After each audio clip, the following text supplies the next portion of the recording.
Kapag usapang signature dish ng Maoban, isa raw sa hindi dapat palampasing matikman ang pinais. Gawa ito sa hipon na sinangkapan ng gata at pagkatapos ay binalot sa dahon ng kasupanggil. Pero ang sikat na putahe, meron daw hubad version. Ang tawag nila rito, tininghi.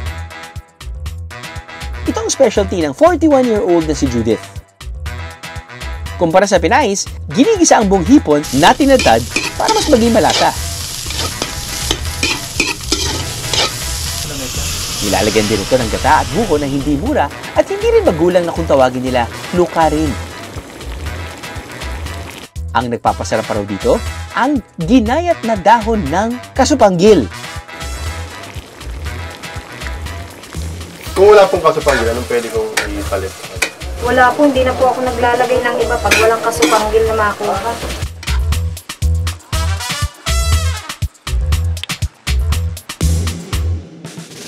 Ang tininghi na gawa ni Judith, matitikman for only 50 pesos. Itong nasa loob na to, ito din yun. Yes. Ano lang siya, kumbaga parang hubad.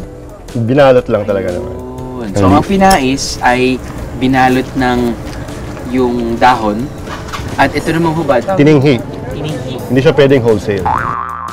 Hama ka na, Mace. Tikman na lang natin yan. Sarap nga. Di ba? Hindi siya ganong malansa. Hindi talaga malansa.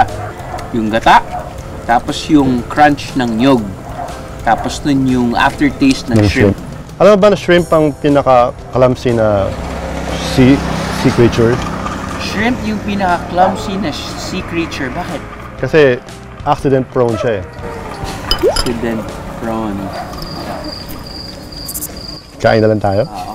Accident prone. Pero maganda yan ha. Na-pronounce mo ng mabuti yun. Accident prone. Okay siya. Happy accident to, bro. Galing.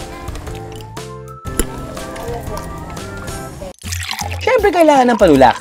At ang ipinagmamalaki ng Maoban, ang nipanog.